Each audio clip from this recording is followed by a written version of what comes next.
pessoas maravilhosas que a gente conviveu bastante tempo. A Miri não. A Miri é chata. Amém. Então, amigos, feliz. E com a responsabilidade de estar ministrando a palavra do Senhor junto com os jovens. Eu sempre chamo a Laana, falo que é minha filha, né? Tem uns anos que sempre quando a gente conversa, às vezes ela pede alguns conselhos. E como ela me deu essa liberdade, né, eu tenho ela como uma filha. E eu glorifico a Deus, irmãos, pela vida dela, do Robert, a família que Deus constituiu, né? E eu tenho certeza que Deus tem mais grandes coisas a realizar, né, sobre a casa, sobre o ministério dessa família. Amém? Agradecer os adolescentes que estão nos acompanhando também, né? Pastora Tamires, estamos ali ajudando, né? Pastor Cléber, a pastora Tamires ali, a cuidar desse povo. E Deus tem sido glorificado lá, irmãos. Isso é bom. Eu creio que você adorou o Senhor, você se alegrou. Mas Deus tem uma palavra no nosso coração nesta noite. Talvez a palavra hoje, talvez ela pode até te confrontar de tudo aquilo que você se alegrou hoje na presença de Deus. Mas eu digo algo, a palavra de Deus, quando ela nos confronta, é porque Deus ele quer falar algo, Deus ele quer fazer algo, Deus ele quer mostrar algo para nós. Amém? Livro do Gênesis, capítulo 3. Essa tarde eu estava lá em casa, irmãos, a gente estava ali meditando, orando, eu até falei com a minha esposa, a Rose. Falei, rapaz, eu estou aqui nervoso, sabe? A gente sente, por mais que a gente costuma pregar, mas sempre quando estamos aqui, irmãos, para falar da palavra de Deus, a gente tem que ter um temor. Porque eu sei que aquilo que o Espírito Santo ele vai falar conosco é para mudança, é para transformação das nossas vidas. Ela vai confrontar o nosso caráter no dia a dia, porque nós somos cristãos, a gente tem que ser diferenciado numa sociedade que está doente, numa sociedade que está com medo, numa sociedade que está se esperando no homem, mas está esquecendo de Deus. Mas sabe o que me entristece ainda, irmãos? Que a igreja, ela está deixando de olhar para o Deus, o Criador, está olhando para a situação lá fora. Isso não pode, irmãos. Nós temos que acreditar nesse Deus que nós adoramos, nesse Deus que nós exaltamos, Ele aqui, nesse Deus que nós pregamos, que Ele pode mudar a situação, que Ele pode fazer algo pelas nossas vidas. Amém? Gênesis capítulo 3. A gente vai estar lendo alguns versículos. Diz assim, verso 1. Mas a serpente mais sagaz que todos os animais selváticos que o Senhor Deus tinha feito, disse à mulher: assim que Deus disse, não comereis de toda árvore do jardim? 2. Respondeu-lhe a mulher: do fruto das árvores do jardim podemos comer, mas do fruto da árvore que está no meio do jardim, disse Deus: dele não comereis, nem tocareis nele, para que não morrais. Então a serpente disse à mulher: é certo que não morreis, porque Deus sabe que no dia em que dele comerdes, se vos abrirão os olhos, e como Deus sereis conhecedores do bem e do mal. Verso 6. Vendo a mulher que a árvore era boa para se comer, agradável aos olhos, e árvore desejável para dar entendimento, tomou-lhe do fruto e comeu, e deu também ao marido, e ele comeu. Verso 7. Abriram-se então os olhos de ambos, e percebendo que estavam nus, coseram folhas de figueira e fizeram cintas para si. Verso 8. E ouviram a voz do Senhor Deus, que andava no jardim pela viração do dia. Esconderam-se da presença do Senhor Deus, o homem e sua mulher, por entre as árvores do jardim. 9. E chamou o Senhor Deus o homem, ele perguntou: onde estás? E ele respondeu: ouvi a tua voz no jardim, e porque estava nu, tive medo e me escondi. Perguntou-lhe Deus: quem te fez saber que estavas nu? Comestes da árvore que te ordenei que não comesses? Então disse o homem: a mulher que me destes por esposa, ela me deu da árvore e eu comi. E diz o Senhor Deus à mulher: que é isso que fizestes? Respondeu a mulher: a serpente me enganou e eu comi. 14. Então o Senhor Deus disse à serpente: visto que isso fizestes, maldita és entre todos os animais domésticos e entre todos os animais salváticos. Rastejarás sobre o teu ventre e comerás pó todos os dias da tua vida. E o verso 15: porém inimizade entre ti e a mulher, entre a tua descendência e o seu descendente. Este ferirá a cabeça e tu lhe ferirás o calcanhar. Voltando aqui para cima, irmão, no verso 9, na parte B, o Senhor ele faz uma pergunta para a igreja: onde estás? Aleluia! Talvez você possa pensar que é um versículo normal. A pergunta que Deus ele faz a Adão: aonde estás? É uma coisa que a gente tem que refletir para as nossas vidas. Quando Deus ele cria o homem, quando Deus ele cria ali o Éden, no começo nós vemos que Deus ele disse com sua voz que haja luz, haja as árvores, os seres que estavam vivos. Deus ele disse com sua própria boca e tudo foi construído. Só que quando chega, irmãos, na situação que Deus ele quer fazer algo a mais, então ele decide criar o homem. Só que o interessante é que Deus ele não fala com sua boca e haja o homem. Não. Deus ele com suas próprias mãos ele desce, ele começa a trabalhar no barro, ele começa a formar este homem por nome Adão. E ele sopra o fôlego da vida. E o interessante, irmãos, que eu vejo nesse livro de Gênesis, que Deus ele começa agora a projetar algo extraordinário. Deus ele começa a projetar algo para que ele pudesse olhar e dizer: aqui é a minha perfeição. Aqui é algo que eu criei, é a minha perfeição, é o meu projeto, é algo que eu fiz. Eu olhei, eu pensei, eu coloquei algumas medidas. É como se Deus ele colocasse tudo no papel dizendo: eu vou fazer dessa forma, eu vou fazer desse jeito.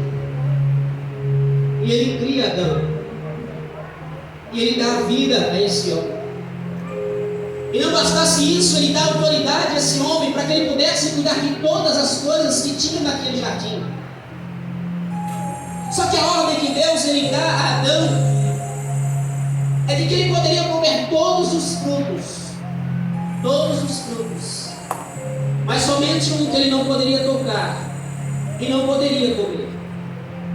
Só que a Bíblia diz, irmãos, aqui que Deus ele vendo que Adão ele estava só, Deus resolve agora lhe criar uma disjuntora, uma esposa, uma mulher para estar ao lado dele, porque a Bíblia diz que não é bom que o homem viva só.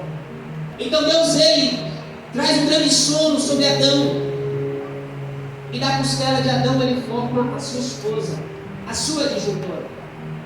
Então eles começam a reinar, irmãos. Adão e Eva eles reinavam no jardim do Éden. Eles tinham tudo aos seus pés. Eles tinham tudo aquilo que eles precisavam. Mas entra no cenário a serpente, que ela é chamada de astuta, sagaz. E a Bíblia nos diz, irmãos, que quando a serpente ela vem, ela chega, ela começa a conversar com Eva. Ela começa a falar no ouvido dela,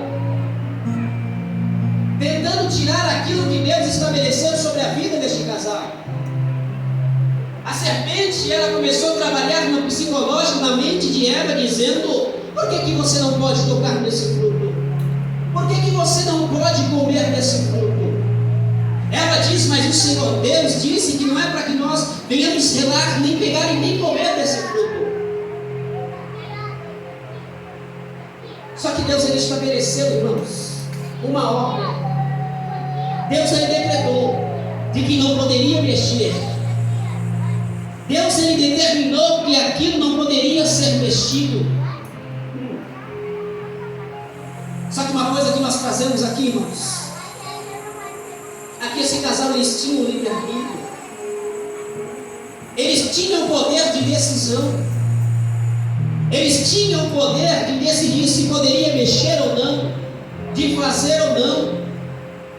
Mas uma coisa que Deus ele trabalhou no meu coração a respeito dessa passagem, irmãos, para trazer para as nossas vidas, porque nós, seres humanos, nós somos dotados de uma autossuficiência. Nós pensamos que podemos fazer tudo, podemos pensar em tudo, decretar tudo. Mas nós esquecemos que existe um Criador, que é o Deus dos céus, da terra, aquele que nos gerou, aquele que nos deu vida.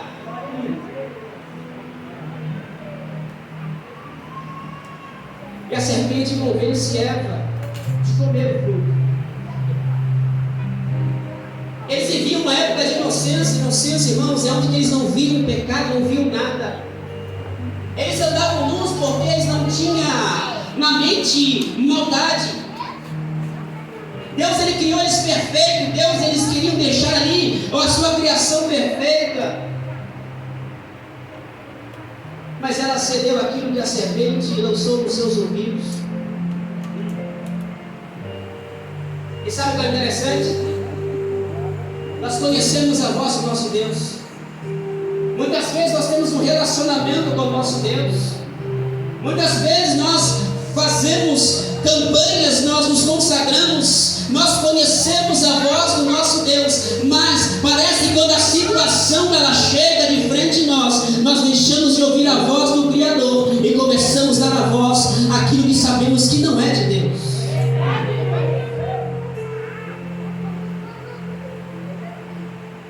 E ela deu ouvido à voz da serpente. E ela desobedeceu. Ela comeu o fruto. Já não bastasse, ela ofereceu ao teu esposo. Mas espera aí. Mas Deus não tinha falado para Adão que não era para ele comer? Não foi a primeira pessoa que Deus falou que não poderia comer e nem tocar no fruto? Só que quando Deus ele vem, irmãos, Adão ele não assume a sua culpa. Adão ele não assume o seu erro.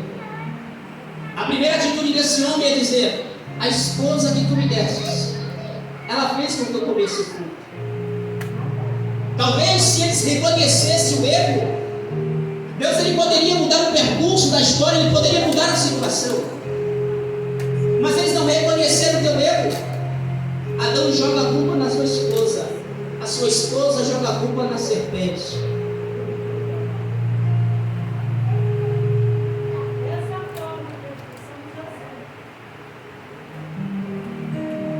Muitas vezes somos corajosos, irmãos, de errar. Muitas vezes somos corajosos de fazer as coisas erradas no oculto, no escondido, mas nós não somos corajosos de bater no peito e dizer: Senhor, eu errei, eu falhei, eu estou aqui diante de Ti para reconhecer o meu erro. É de calabarás, de comanás.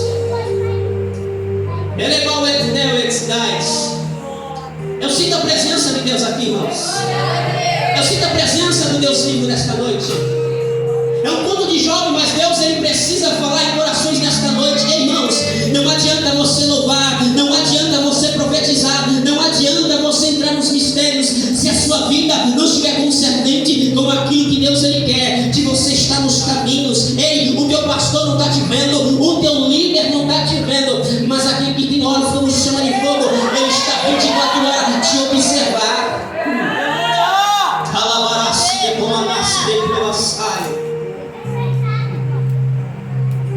Pois eles cederam a investida de Satanás. Eles perderam a oportunidade de estar em um lugar bom, onde tinha tudo ao teu redor. E sabe o que eu aprendo com isso? Que para nós seres humanos, nunca está de acordo com a gente, com aquilo que a gente quer.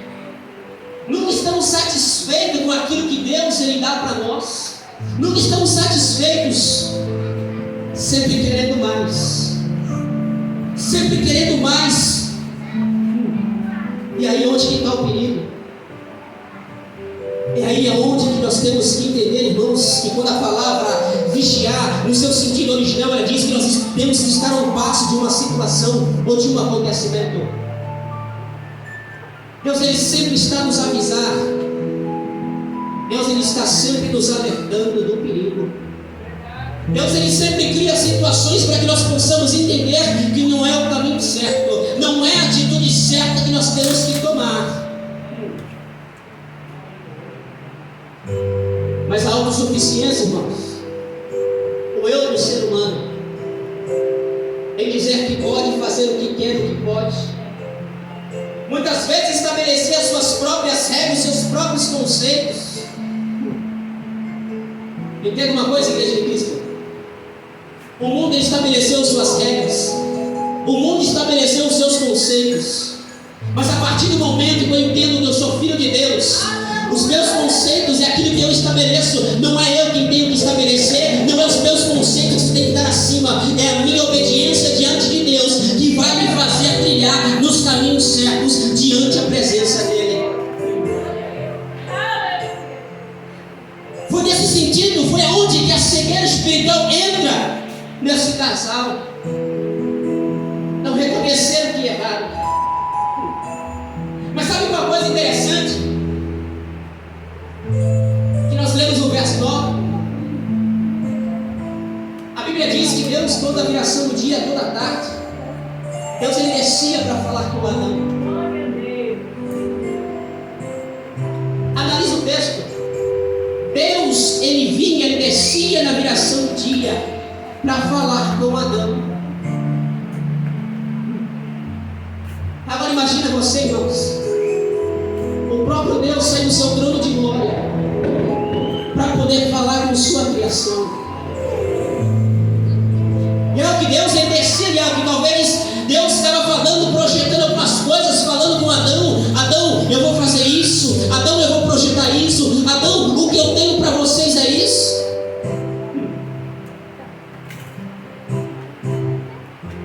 Mas foi um fruto, irmãos. Não foi muita coisa. Foi um fruto que corrompeu a intimidade, o relacionamento que eles tinham com Deus. Deus está falando diretamente com o crente nesta noite, irmãos. A pergunta de Deus é: onde estás? Quando Deus ele desce, ele pergunta onde estás, porque ele estava sentindo falta.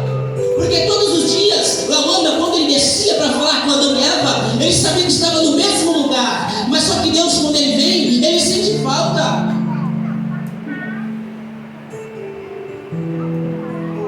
Deus está sentindo falta de muito crente. Ele embaraça.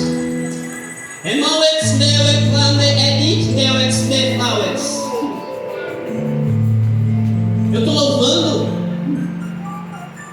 eu estou adorando, eu estou nos ensaios, eu estou na igreja. Ei, mas Deus está dizendo nesta noite: ei, aonde estás? Ele embaraça. Aonde estás? Se Deus está perguntando nesta noite, porque Ele está sentindo saudade de crentes. Deus está sentindo saudade da juventude. Deus está sentindo saudade do ciclo de oração. Deus está sentindo saudade do grupo de varões. Ei, Deus está sentindo saudade, igreja.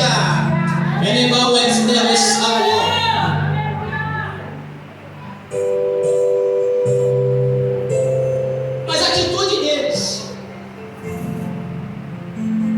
foram se esconder. E Deus, na sua onisciência, na sua onipresença, irmãos, Deus ele já sabia do ato, Deus ele viu a situação. Mas se você analisar, Deus ele desce, ele pergunta onde estás. Deus não está apontando o erro desse casal, não. Deus ele nunca vai apontar um erro seu. Deus nunca vai apontar uma falha tua. Mas Deus ele sempre espera que você tome a atitude de reconhecer o teu erro.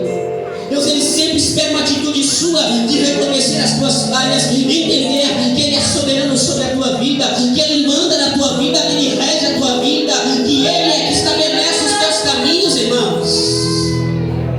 Mas a pergunta para nós nesta noite é: onde estás?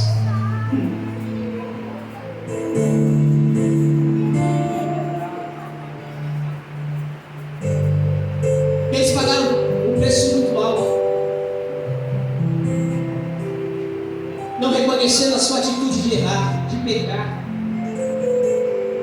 Perderam algo que eles tinham, que era uma liderança, eles mandavam naquele lugar. Tudo estava no poder de Adão e Eva. Mas não reconheceram os seus erros. E sabemos quando a gente não reconhecemos nossos erros, irmãos, ou a situação que nós estamos vivendo que está desagradando a Deus, isso vai gerar uma consequência. Isso vai gerar consequências. É onde que eu vou dar legalidade para o diabo ele trabalhar cada vez mais. É onde que eu vou dar legalidade para o diabo sempre colocar situações, criar situações na minha vida e mostrar para mim que esse é o caminho certo que eu tenho que tomar. Mas Deus sempre está batendo: ei, o meu caminho é esse, o meu caminho é esse.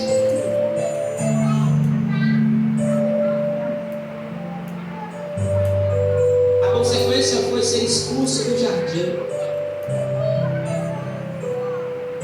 Perderam a oportunidade de estar no lugar bom.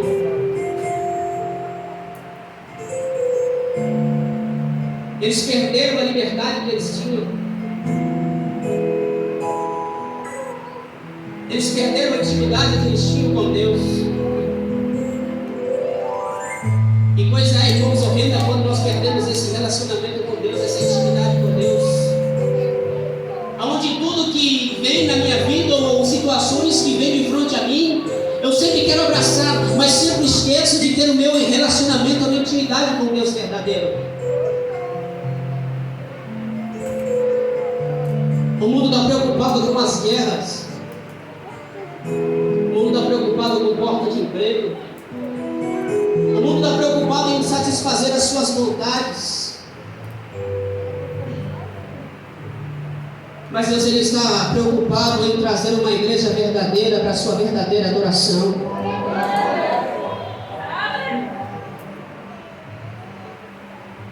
O verdadeiro relacionamento com Deus, irmãos, ele vai nos trazer algumas situações na nossa vida. Um crente verdadeiro, um crente que está diante da presença de Deus e reconhece que Ele é sobre a tua vida, por mais que ele busque o relacionamento,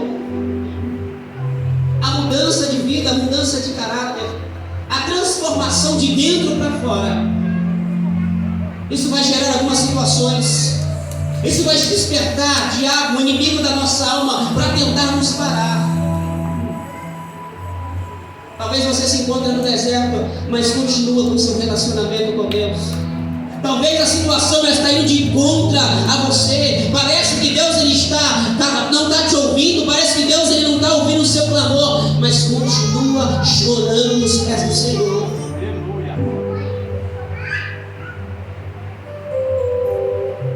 Eles são expulsos do jardim. Perderam a sua liberdade. E Deus ele disse que Adão agora ele ia viver de suor na terra. Que ia ter que trabalhar. A sua esposa, sua adjutora, ia sentir dores de parto.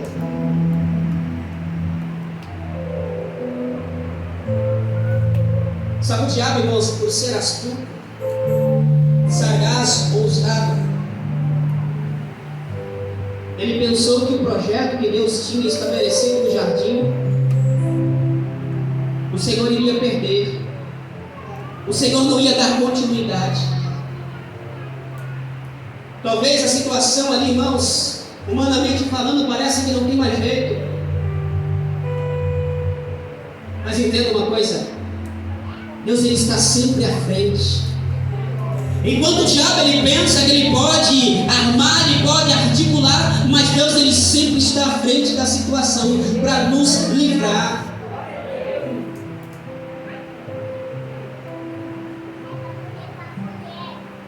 Aonde estás? A igreja que chora. Aonde está a igreja que, quando se prostrava dentro da casa do Senhor, começava a chorar, a chamar a presença dEle? Aonde está a igreja que orava e Deus ele derramava o seu poder, a sua glória? Deus está perguntando esta noite: cadê a minha igreja?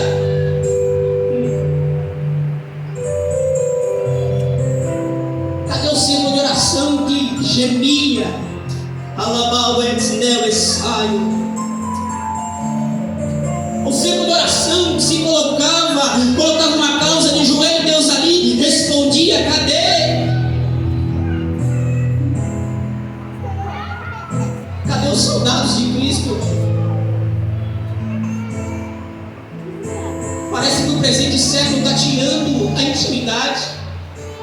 Parece que a igreja dos dias de hoje está olhando para as situações, está olhando para aquilo que é favorável, aquilo que é fácil de se adquirir, mas estão deixando de pagar o verdadeiro preço, de chorar diante do altar do Senhor, de pedir misericórdia ao Senhor.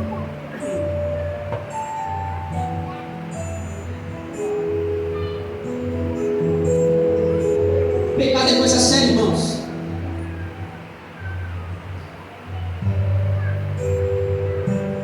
Eu não vim aqui para você se agradar da minha pessoa, não.